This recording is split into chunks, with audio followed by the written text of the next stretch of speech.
Hi everyone, welcome back to Village. I've got Shashwat with me. I hope you're having a wonderful Sunday evening. You guys must be winding down your weekend revelry and getting ready to start the fresh week. Being a Monday, I hope your weekend was a nice one. Hope you're relaxed and recharged and get ready to get back into it for the next 5 days as we get on to the last week of this month. The month of September is over. Then we just have 3 more months and the year is over. Then we're into 2024, the year of the elections in the US, the year of elections in India.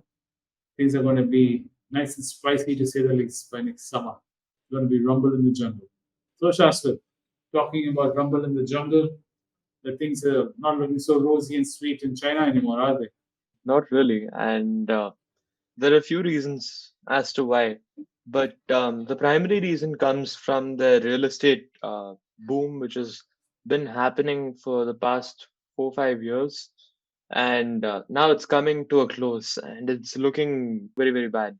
So the real estate boom has been going on for since 2017, 2016. But we haven't felt the pain much because they had a considerable amount of growth accompanying the real estate boom. So it wasn't just an asset boom, but also the economy was expanding quite a bit over the past 5 years, 5, 6 years. But as of late, post COVID, especially with the lockdown policies, the growth has just not been consistent, and it's been forget consistent. It's been consistently terrible. That's more to so that's never a good sign. And the idea with expanding prices is that even though your shoe size gets bigger, your foot expands to fit in that shoe size. But that's not something which China has been able to boast anymore.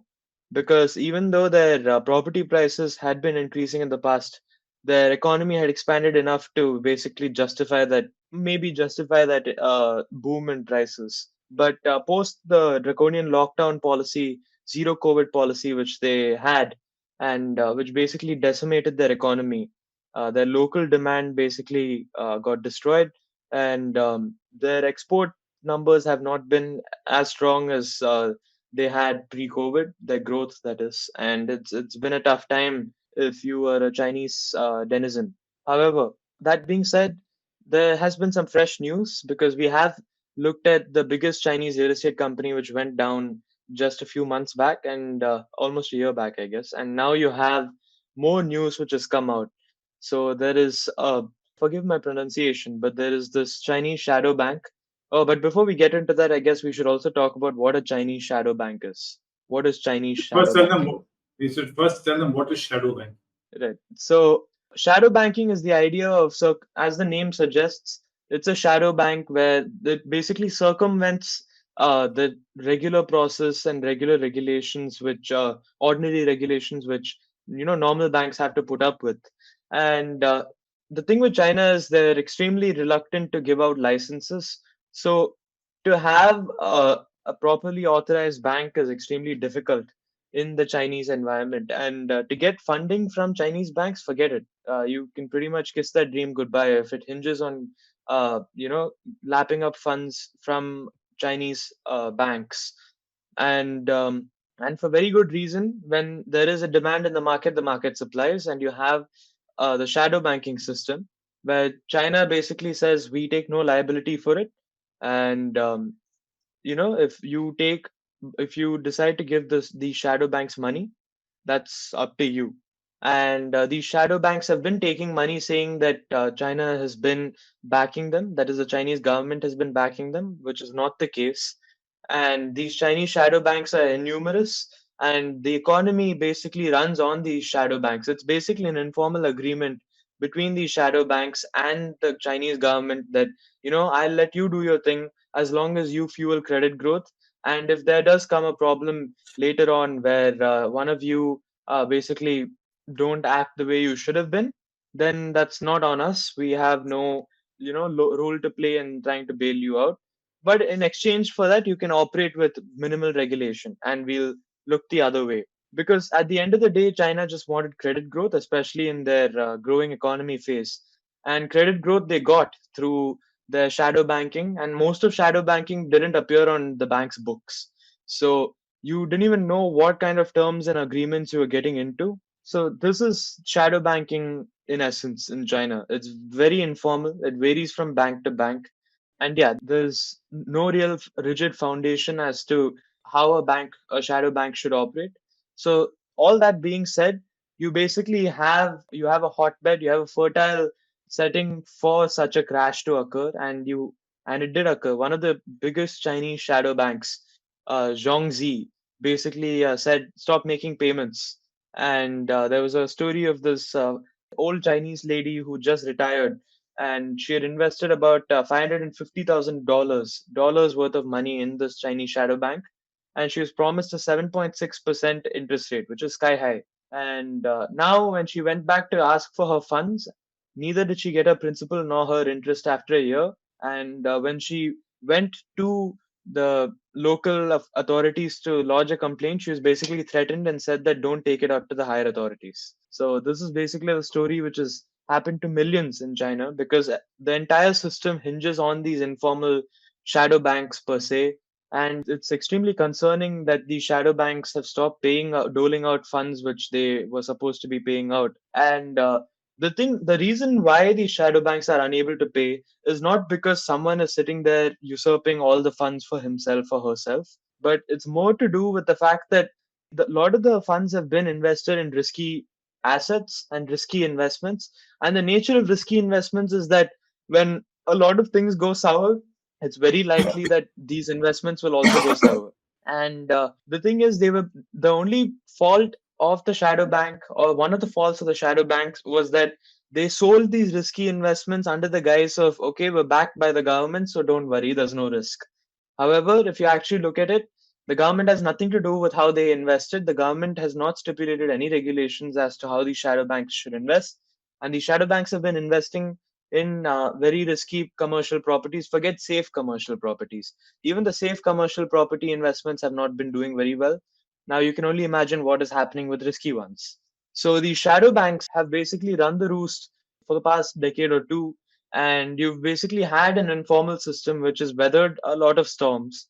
But this storm seems to be too painful for these shadow banks to be able to weather. And the question is whether China is going to jump in, and the Chinese government is going to jump in and decide to bail out these shadow banks. Because if they don't, then you have a crisis threatening the very social fabric which holds together the second largest economy in the world. And if China does not jump in, which they very well might not, because if they do jump in, then it basically acts as a signal for further risky lending and further malpractices in the future. But I don't think the Chinese government is in a position to be able to say, it's not completely our fault, like we have nothing to do with this, because it was an informal agreement. So one of the was had parked about $550,000 worth of money with a shadow bank, and she was promised 7.5% interest rate on her deposit. And when she went to go collect it, she said that she was not promised any of this, and yeah, they couldn't do much to help her out. So then she went to the local authorities to lodge a complaint, the local regulator, and the regulator basically said, be quiet about this, but if you make a big deal out of it or go to a higher authority, you'll have some negative consequences, basically a threat. And it's a very, very tragic story, and it's not the only one. There have been many stories such as these which had come out. And yeah, but the problem is that we don't know whether or not the government of China is going to come in and step in and sort of resolve this issue, because as far as I'm aware, it has been an implicit agreement between both shadow banks and the government of China that shadow banks can operate the way they do, provided that they provide credit growth in the economy, and there'll be minimal regulation. And that's what they were promised, and that's what they got. They got minimal regulation, and they were allowed to invest in very risky investments. And they invested in very risky commercial assets, and these assets sort of turned sour after the commercial boom and then decline. You have many properties which have just gone under, and many of these assets have basically gone down to zero pretty much, because no one wants to buy them. And you have a lot of illiquid funds. So yeah, there's no surprise that the shadow banks are unable to pay back their depositors. So it looks like a very tense climate. Yes, and you're right. And shadow banking, everyone thinks it's some kind of a monster. all the problem is because of shadow banking, which is wrong. Shadow banking is very much required in a normal economy because shadow banking is a very useful and important financial tool which is there for people who cannot have regular means of borrowing from banks because they're not credit worthy or they don't have papers. It's just people who cannot take regular lines of credit because of strict rules which are there. They rely on shadow banks, and that's how it works. Society is always based on it. It's like going to a pawn shop and pawning your gold or whatever you want for money. Same way shadow banking does provide. And a lot of shadow banks aspire to slowly to grow a customer base and become a regularized bank. So shadow banks are good, but the problem is when the slowdown happens, the way it's happening in China, and deflation fears have set in, and people are scared to spend their money, and their savings are locked into these real estate bubbles, and there's no exit out of them. They're scared to spend whatever little savings they have left. It all kinds of piles one on top of the other, one on top of the other. Loans turning sour, people not spending, and the free flow of cash in the economic powerhouse, which is China, starts freezing up and choking. There's very little actually the government can do right now. What they should have done was months ago, which was reassure all players in the market, don't worry, the government will step in, the government will back it up. Because the shadow banks are not insured by the government. That's the basic problem with the shadow bank. It is regularized a little bit, but they're not insured, meaning where you put your money inside it, there's no guarantees for it. While other banks are guaranteed by the sovereign. So this is a big issue. And it's happened in India too. ILFS, I think, was the same issue. It went belly up. And can happen anywhere and everywhere. It can even happen in the US. There are a lot of small shadow banks in the US which can disappear. And they do warn, like even Venmo, which a lot of people leave money in Venmo thinking their money is safe in Venmo. Venmo money is not insured. So if you have quite a few dollars of your savings parked in Venmo, it can disappear if something happens to Venmo and they shut down or their servers crash. I don't know, something can happen. Sure, you will not, it's not the US government is not guaranteed that or ensure that, and there's no way of getting your money out of it. So you must keep this in mind when you use these kind of NBFCs and shadow banks. You please be careful, right? Especially times like this, when there's a lot of uncertainty in the market and there's no clarity in the market. That at least the least you can do is make sure your money and everything assets are parked in places and vehicles where you have access to it when you need it and if you need it. As far as China is concerned, this economic instability will eventually explode into a political instability. And there's always already rumors have started about it. The foreign minister disappeared, then his predecessor took over, then they gave some kind of weird excuse for that. Now the defense minister has gone missing. No one knows where the defense minister is. Though his name is still there on the website. When asked, they're like, "Oh, is that so?" It's what the spokesman of the Chinese government is saying. So, and there's rumors spreading that the top leadership of the Communist Party don't believe in Xi Jinping's leadership anymore.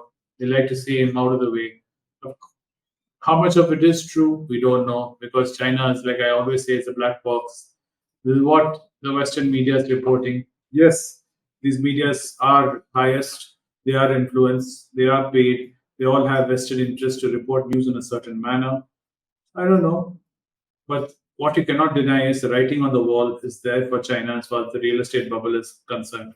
Claremont has famously always said that when these bubbles burst, they seem like no one knew it was going to happen, but it's going to happen. These bubbles burst, and it's tragic, and it can be devastating, and the loss for families and nations can be quite tragic. And we'll hear a lot more of these tragic stories coming out as years and decades roll on. Like how we hear stories of nightmare scenarios for people from 2007, 2008 financial crisis. We hear it now. 10, 20 years from now, when Shashwat's my age, I'm sure he'll be reading some few books about the Chinese crisis of 2023. And he'll be thinking about it, man, me and my uncles call this one out and won't listen to us. No, and I think that another learning lesson from here is that don't assume that the government is going to step in all the time. No. It's very possible that even after giving a guarantee, that the government just may decide not to step in, because in history this has been the most benign period we've ever been in. Because before this, if you actually even saw the greatest powerhouses like Great Britain, as soon as one monarch changed to another one, it was a very real worry that the new monarch would basically just write off all the debt borrowed by the government before him. So it's very, very new to us that there is a continuity in government obligations, and it's very, very new to us that governments are actually a risk-free asset. So Correct. yeah, Historically, this has not been true. So this is actually the anomaly. What we have right now is the anomaly, where this kind of behavior has never been there. And successive governments will make sure they destroy whatever the and we previous very much government did. slide back. Yeah, we're very close to it. I don't think we're very Yeah, far away. We're just a couple of steps, couple of sneezes, and we're done. It's over. This fragile liberal democracy we had is over. yeah. No, I was just saying that there's a good chance that things may return back to how it was, and you don't want to be caught out when something like that happens. So be very careful with where you invest and how you invest. Correct. And end of the day, a lot of you think that okay, if it's not safe here, park all my money in the US or park all my money in Canada or wherever you want. But remember, end of the day, you should be able to access it. The geopolitical tensions between India and Canada made sure we can understand it. Just a few weeks back, everything was hunky dory and it's very sweet. We were flying back and forth very happily. So now things are looking very different, and it doesn't seem like it's abating right now. Eventually, yes, it'll all go back to normal, as they say. But if you're getting married or you need to fly into the country to see your ill parents, your parents whose mother was sick, and you're not able to come, then you'll understand what me and Shashwat have been harping about, saying just don't assume things to be normal. Things can change very fast and very drastically. So when you invest, also remember that you are able to access your funds and your investment whenever you need to, that you're not stuck behind a wall and not able to reach it. Anything else you want to add, Shashwat? That's about it. Cool. This has been an interesting video today. We have been having a few technical glitches. So if you do notice that in the final edit, please bear with us. We were recording remotely today, and the internet was a little iffy and spotty to say the least. So I hope you found this video informative and entertaining as always. Do subscribe to our channel and turn on the bell notification icon so you'll be notified every time Shashwat and me have something interesting for you guys to hear and watch. That being said, see you in the next one and have a wonderful week ahead. Bye. It's a great privilege and honor that so many of you in thousands have subscribed to my channel and have supported me. I have written 2 books in English, The Alchemy of Money and Ordinary Stocks, Extraordinary Profits. These books are published by us and are ready. If you want to procure a copy, send us a message to the WhatsApp number given below and my team would respond to you. If you want an Amazon Kindle copy, you can click the link below. Finally, those who wish to consult with me can send a mail to berichenglish@gmail.com. Once again, I thank you for your support. If you like this video, press the subscribe button of my channel, hit the like button and turn on the bell notification.